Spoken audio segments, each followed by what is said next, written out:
Welcome. In front of me I have TCL 20 Pro, and today I will show you how Face Unlock works in this smartphone.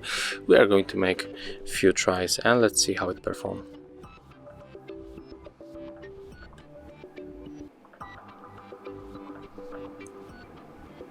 Okay, when I double press power key too fast, I just enable quick launch of the camera, so I will be tap on it a little bit slower.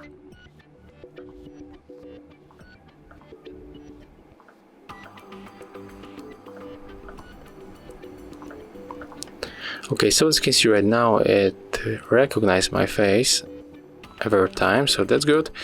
But unfortunately, it's a little bit slower than the fingerprint sensor that you can find built into the display.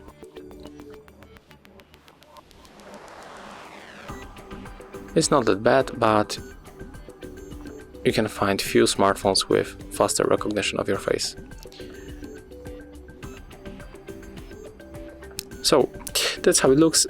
If you find this video helpful, remember to leave a like, comment and subscribe to our channel.